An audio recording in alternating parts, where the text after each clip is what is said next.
بسم الله بسم الله الرحمن الرحيم. الحمد لله رب العالمين، صلى الله على سيدنا محمد وعلى آله وصحبه أجمعين. رب اشرح لي صدري ويسر لي أمري واحلل عقدة من لساني يفقه قولي. اللهم علمنا ما ينفعنا وانفعنا بما علمتنا وفقهنا إذا جهلنا وزدنا علما نافعا وعملا متقبلا يا كريم. اللهم انفعنا واجمعنا بالقرآن العظيم واجعله لنا إماما ونورا وهدى ورحمة يا كريم.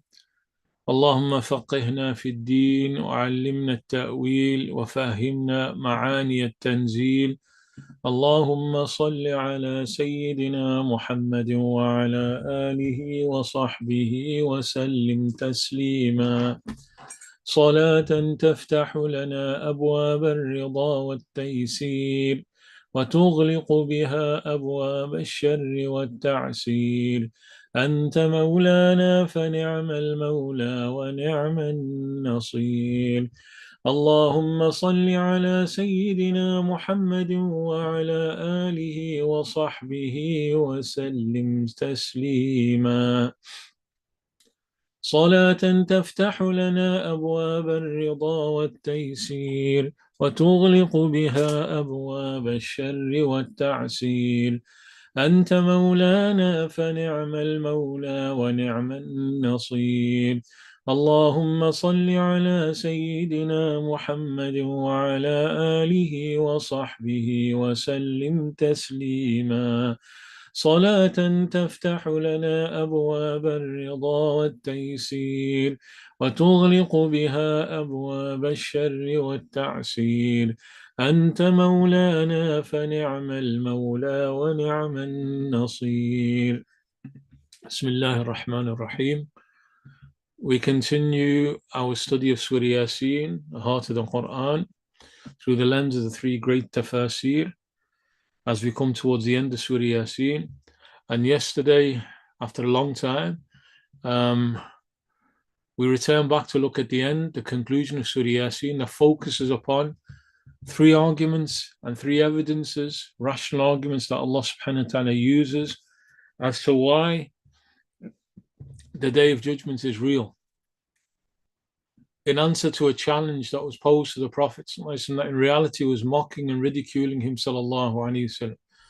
So Allah subhanahu wa ta'ala said to he, Ubay ibn Khalaf, al-Mal'oon, the accursed one, who challenged the Prophet and challenged Allah subhanahu wa ta'ala as the recreator. So Allah subhanahu wa ta'ala told the Nabi sallallahu alayhi wa sallam and all believers to answer him. First by saying, قُلْ يُحْيِيهَا الَّذِي أَنْشَأَهَا أَوَّلَ مَرَّةٍ وَهُوَ بِكُلِّ خَلْقٍ عَلِيمٌ. Say the one who created them the first time will revive them. And we looked at that yesterday. And the ta'leel, the explanation, the reasoning behind that, for he is of all creation, all-knowing. And then we started looking at the second, al-dalil al-burhan al-thani, the second argument and evidence from Allah subhanahu wa ta'ala, الَّذِي جَعَلَ لَكُم مِّنَ الشَّجَرِ الْأَخْضَرِ نَارًا, the one who has made fire for you from the green tree. And we looked at some of the explanations of this. Allah subhanahu wa ta'ala using the arguments of opposites, the one who creates that tree with running water, with liquid within it, which when it's burnt becomes dry and becomes a source of fire, which then can burn that very tree itself. Opposites. And so the one who has the power to create the very tree from which the fire is used to burn that very tree is the one who can bring dead life, or he can bring life out of dead, decayed bones and recreate. So I think this is the point that we got to. Al-Imam Muhammad Ali Sabuni rahimahullah ta'ala wa nafa'ana Allahu bi'ulumihi wa barakatihi then states, in the context of the green tree from which fire burns, he then mentions that the Bedouins, Al-A'rab, the Bedouins, they would light fires from two particular types of trees. One is known as al-markh and the other is known as al-afar, which in certain parts of Arabia, although these two types of trees themselves are not very common, but there are certain regions where they are found in abundance. And they used to rely upon this.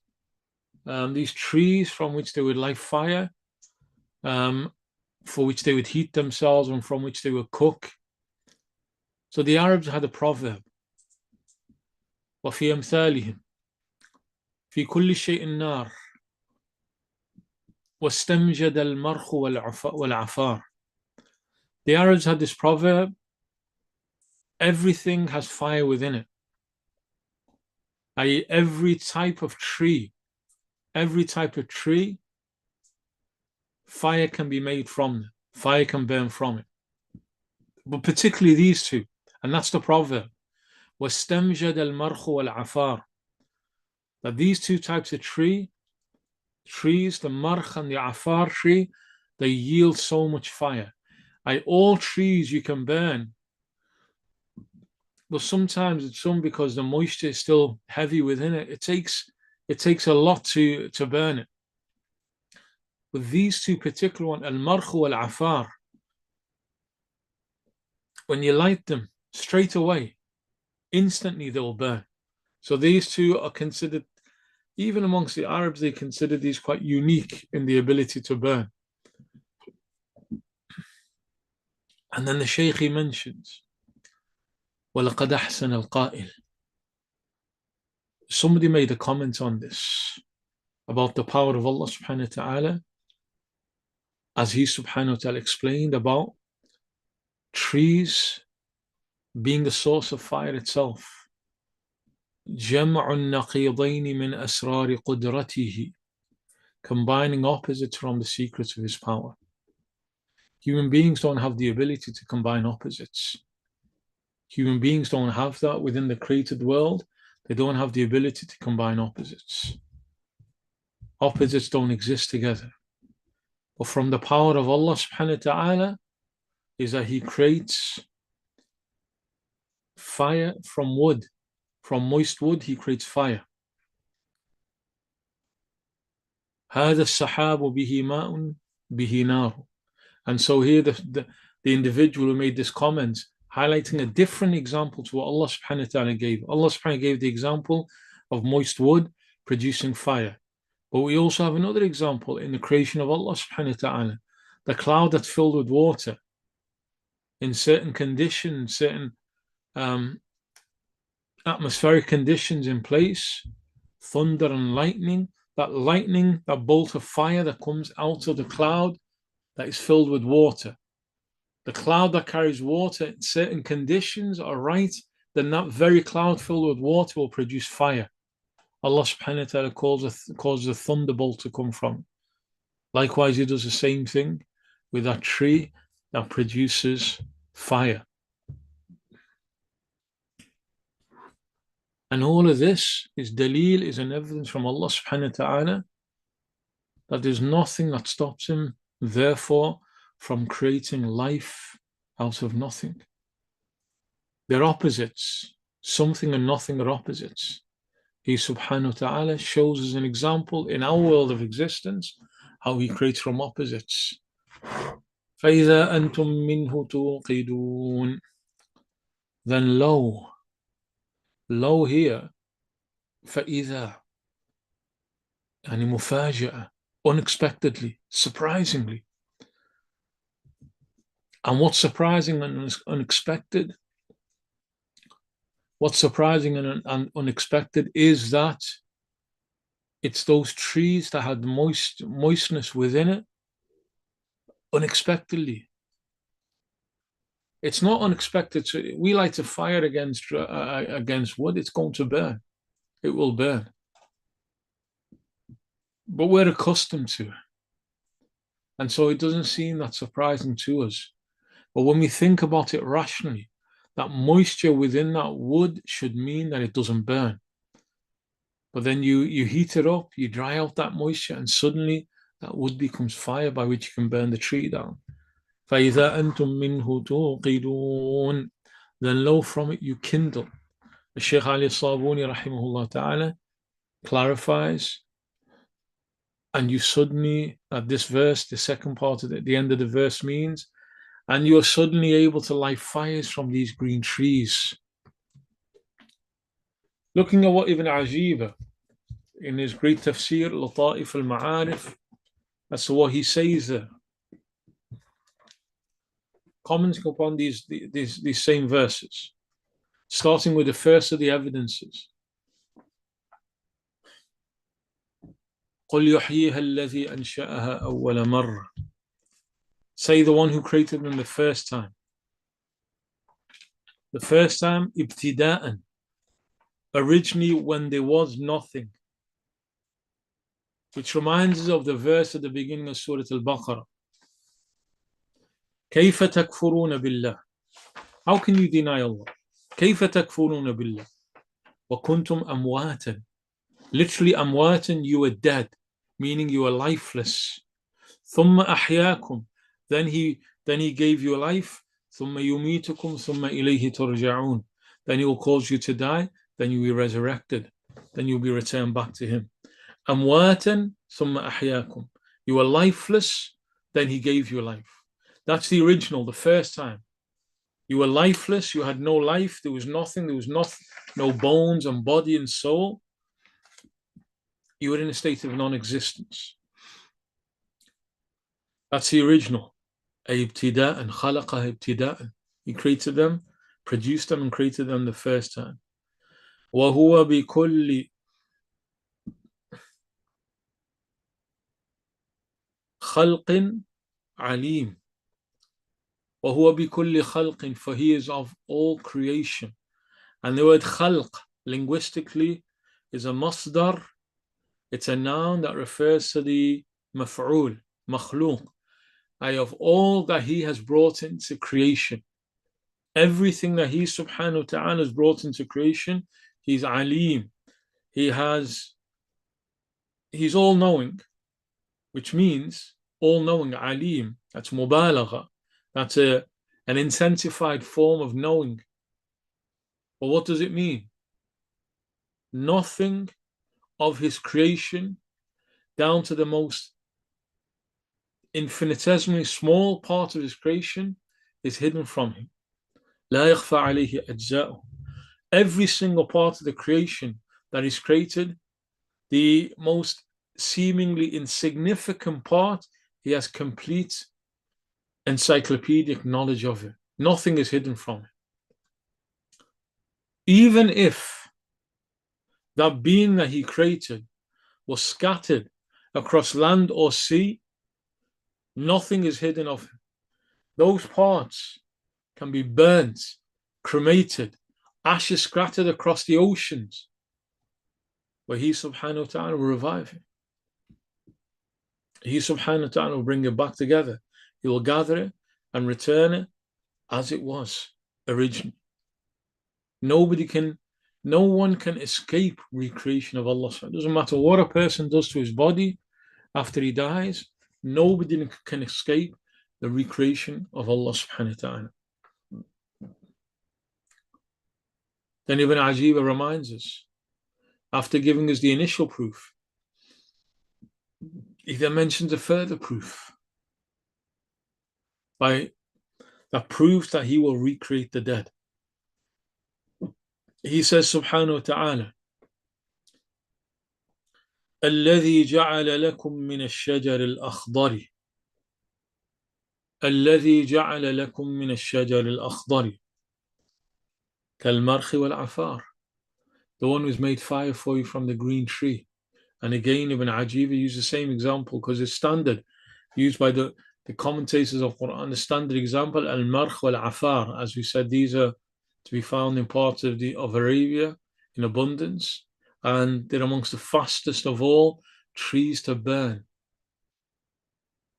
فَإِذَا أَنْتُم مِّنْهُ تُوقِدُونَ. Then lo, from it you kindle. تُوقِدُونَ تَقْدَحُونَ. You light a fire, and you have no doubt that fire has emerged from it. So therefore, here we have the argument from Allah subhanahu wa ta'ala. If He subhanahu wa ta'ala can produce fire from trees that are filled with life, green trees, the shajar al-akhdar, with all the moisture, all the water, all of the liquid within it, which has to be there in order for those trees to be alive. And all of those liquids that keep alive that tree, they are complete odds with fire. Fire cannot burn with moisture and with water present. So they're completely incompatible. Yet He still, subhanahu wa ta'ala, is able to create fire. And He is the creator of fire. And even though, as human beings, we witness that the fire dries out the moisture and then burns the wood. But if He subhanahu wa ta'ala wants, even with the moisture present, you can throw water into fire. If He subhanahu wa ta'ala so wanted, it could increase the power of the fire. Because fire doesn't burn inherently, intrinsically, it doesn't burn. Nothing does anything inherently and intrinsically. Nothing does anything. It's qudratullahi wa quwwatullahi. It's the power of Allah subhanahu wa ta'ala that does everything. Fire doesn't burn anything. I just want to share, this is about the power of Allah subhanahu wa ta'ala. It's not to do with fire. But we read this in a class just before, in Arabic, an Arabic class, about the sacrifice of Ismail alayhi salam and the ram that was given in place of it. The Shaykh, he mentioned in the Tafsir of this,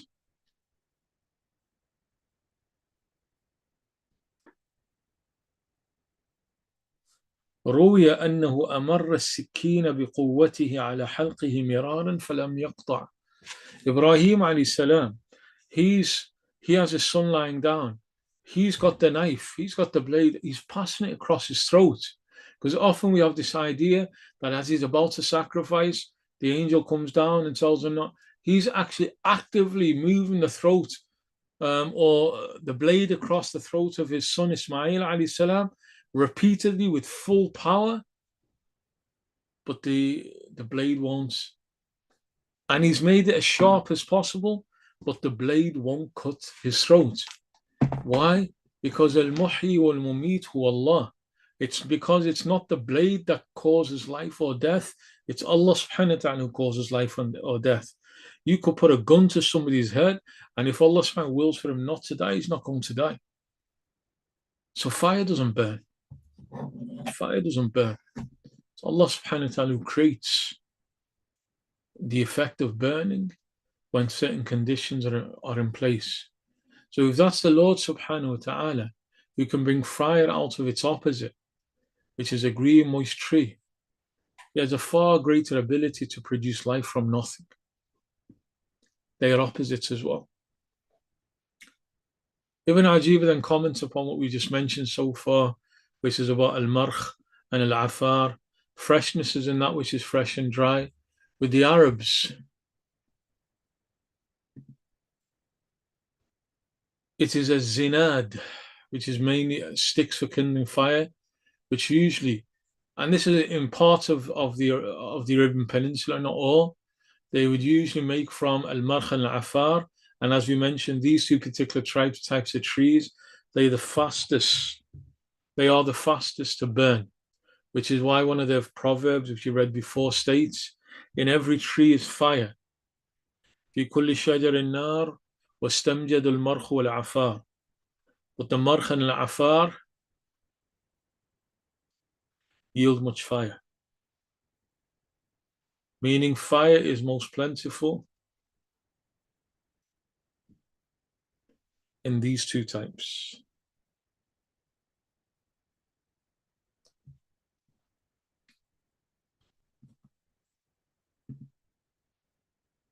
A man would cut two branches like knives, but they would be green, dripping with water. That's al-markh al-afar. He'd cut them to make fire, to strike them, to make fire out of them, but they're dripping with water. He would firmly rub the marh, which is the male, against the afar, which is the female, and a fire would spark. Even though there's water dripping out of them, he strikes them together, fire burns. That's why they took al-marh and al-afar as the parable, as the proverb in terms of fire burning.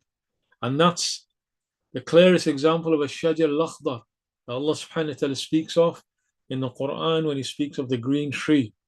Fire burns by the permission of Allah, because fire only burns by the will of Allah and not by the will of any human being.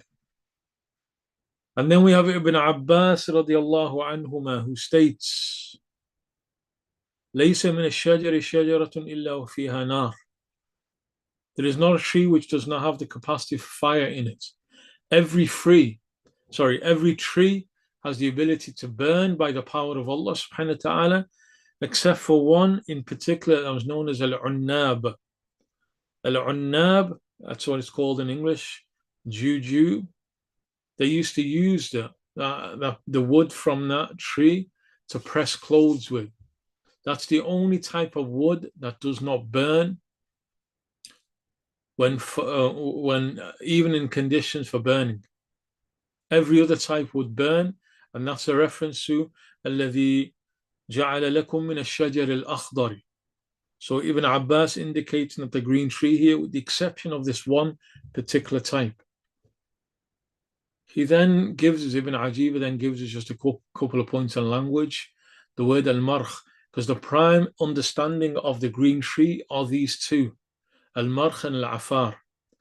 The marh, he says, in the same sigha, same language pattern as al-katf. Al-katf is a shoulder blade, but just in terms of pronunciation. And the scholars in the books of Tafsir and in other books, they would do this when they had rare words that were not used commonly, just to make sure they were said correctly. They will point it out by giving examples. So the word katf, the shoulder blade, it's common in Arabic. So as a comparison, you say it the same way, marh, katf, in the same way, same vowels. It is a tree which burns quickly, as stated in as-sihah. And for those interested, as-sihah, I have a copy here. As-sihah by al-Jawhari is one of the great dictionaries of the Arabic language. As-sihah by al-Jawhari is one of the great dictionaries of Arabic language. He then mentions a second type that's the primary reference to ash-shajar al-akhdar, the green tree. It says marh is known to us locally. Ibn Ajib is from Fez in Morocco. He said in Morocco, in Fez, and in that region in Morocco, the marh is not termed marh, it was called al-kulkh. It was termed as al-kulkh. And then he also adds that in al-qamus, and again dictionary. Al-qamus is simply means the dictionary, because it was a standard 4-volume dictionary by Al-Fayruz Abadi. States that afar, the second type, has the same word pattern as sahab. And again, because it's such a rare word, an example is given. It is a tree from which wood to kindle fire is taken. So those are the two prime examples of a shajar al-akhdar. Ibn Ajib then further quotes from other mufassirin. Ibn Atiyah, in his Tafsir, Ibn Atiyah, he states, fire is present in all types of wood, meaning all types of wood have the ability to burn. We heard from Ibn Abbas before, except for the one that's known as al-unnab. But other than that, all types of wood have the ability to burn by the power of Allah subhanahu wa ta'ala, except that it exists more in wood that is loose with open pores. That type of wood, which is perhaps softer, burns easier. And he also mentions, and again Ibn Atiyah confirming, that al-marh and al-afar, the same is the case with marh and afar. Those two particular types are the fastest of all to burn, and so they become the proverbial example of الشجر الأخضر الذي جعل لكم من الشجر الأخضر نارا, the one who's made fire from the green tree. طيب, looking at the third tafsir, tafsir of Al-Qushayri.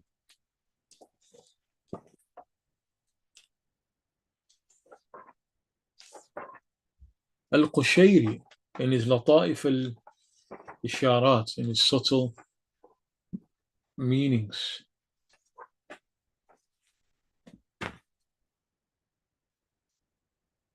he states here about these verses, starting from وَضَرَبَ لَنَا مَثَلًا وَنَسِيَ خَلْقًا. He strikes an example for us and he forgets how he's created. قَالَ مَنْ يُحْيِي الْعِظَامَ وَهِيَ رَمِيمٌ. He says, who is it who will revive dead bones when they've disintegrated, decomposed? Then Allah subhanahu wa ta'ala gives the answer, and we've looked at two answers so far.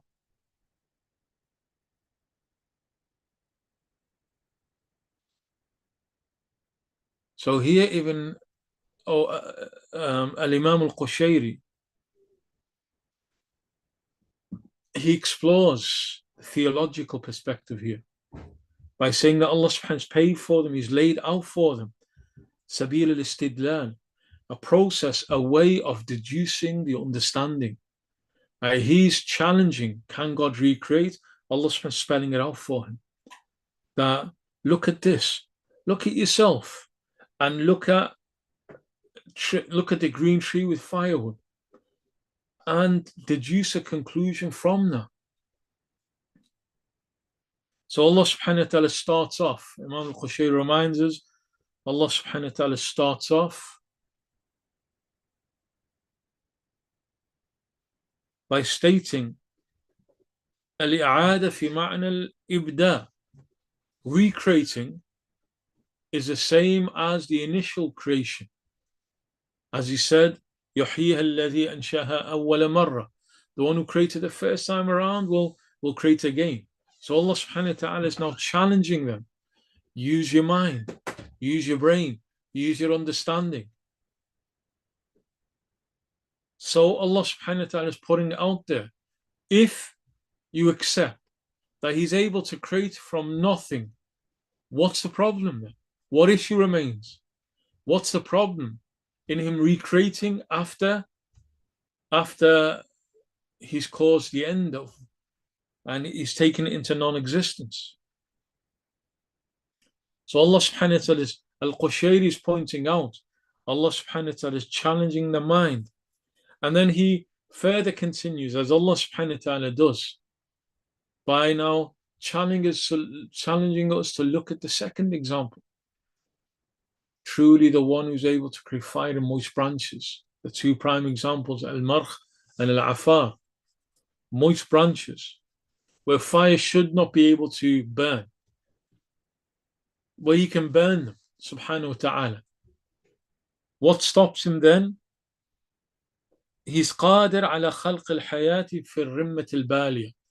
He has absolute power to create life in decayed bones. Moist branches dripping with water. The parallel is the dead bones. And then fire burning from them, the parallel is the life that comes out of. Opposite. Fire should not come out. If we used our simple logic, fire should not come out of, there should be no fire that comes out of wet branches. But He creates it. So likewise, based upon our standard of understanding, once the bones are dead, it's all over. But He creates life in dead bones.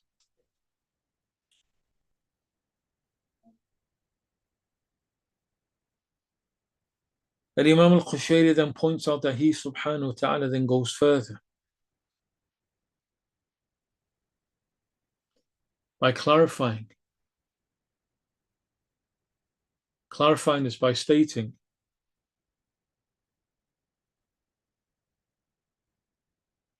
somebody who has the ability to do something else that resembles it, to do something, or the ability to do something is the same as doing something else that resembles it, that's similar to it.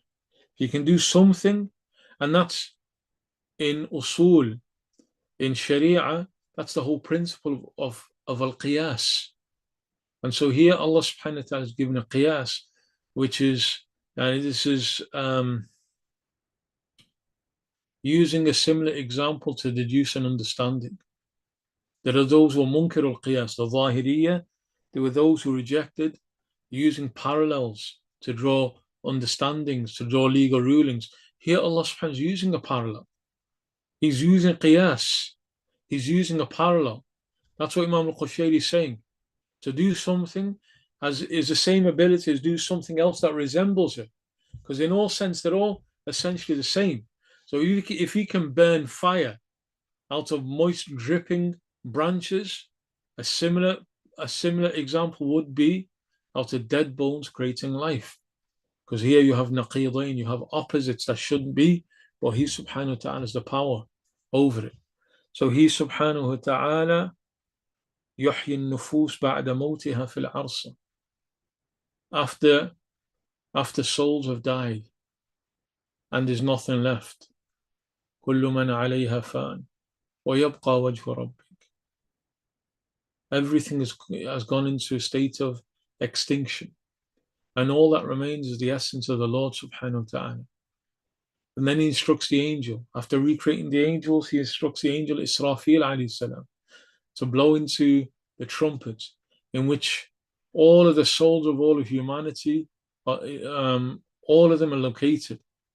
He blows the trumpet, the souls then start flying, they land at the exact place where that person's body is, and then from there, the souls come out and they grow out of the land itself.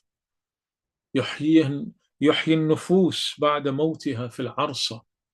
After their death, he subhanahu wa ta'ala is going to bring back all of those souls alive on the plains of judgment. No different to creating human beings from a drop of sperm. No different to creating a bird from an egg. No different whatsoever. They're all the same with Allah subhanahu wa ta'ala. All it takes, as we'll see, hopefully inshallah ta'ala, bi'idhnillah tomorrow, kun fayakun. That's all it is. إنما أمره إذا أراد شيئا أن يقول له kun fayakun. And as we'll see, after Allah subhanahu wa ta'ala brings the three arguments, he's just going to say at the end, all he needs to do is just say kun, be, and it is. That's all it is. But in addition, the spiritual path, hearts that have died, they can come back to life. Died because of disobedience of Allah subhanahu wa ta'ala, that's passions. Died because of kufr billah, by denying Allah subhanahu wa ta'ala. Allah subhanahu wa ta'ala, he revives hearts that have died, he brings them back to life, such that the hearts of these people who didn't know their Lord, denying their Lord, or knew their Lord but were ignorant of their Lord, they're exposed to true understanding of him subhanahu wa ta'ala, so he breathes life into their hearts. And so here we have a beautiful spiritual understanding. يحييها الذي أنشأها أول مرة. When these hearts have died in a state of kufr, in a state of isyan, disbelief and rejection and rebellion, Allah subhanahu wa ta'ala says, يحييها الذي أنشأها أول مرة. The one who brought to life, the one who placed faith in the heart in the first place, or the one who even created the heart in the first place, will bring back life of faith into that person's heart. Just as he subhanahu wa ta'ala causes people's hearts to die. And just because it's the occasion that we're moving into,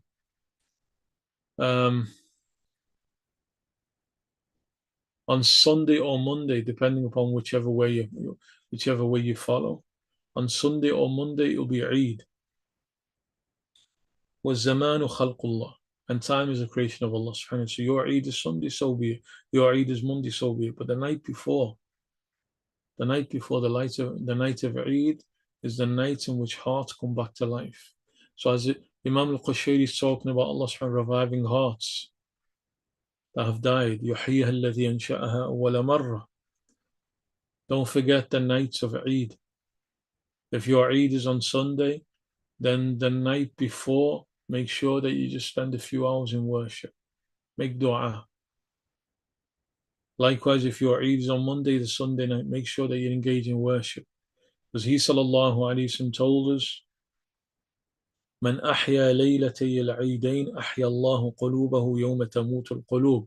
Whoever brings life to the 2 nights of Eid, Eid al-Fitr and Eid al-Adha, Allah will bring life into his heart on the day the hearts die. He revives hearts through gnosis for the people of faith. And these nights, just a few nights away, one of the key nights where Allah subhanahu wa ta'ala breathes life back into dead hearts. أوليس الذي خلق السماوات والأرض بقادر على أن يخلق مثلهم بلى وهو الخلاق العليم. Then Allah subhanahu wa ta'ala takes it to the highest level. So first he gives the example of our own existence. Then he told us, look at the green trees. Then he says, go to the entire universe, the heavens and the earth. He created them. He can easily create you. We'll look at that بإذن ta'ala tomorrow. إذا أحيانا الله تعالى. والحمد لله رب العالمين. وصلى الله على سيدنا محمد وعلى آله وصحبه أجمعين. لا إله إلا الله. طيب, let's just quickly go over a couple of questions. I saw a question there.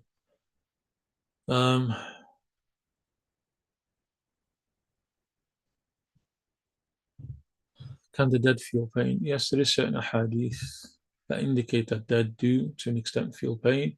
And Nabi sallallahu alayhi wasallam, he told us that breaking the bones of the dead is like breaking the bones of the living. That indicates that the dead do feel pain. Allahu alam.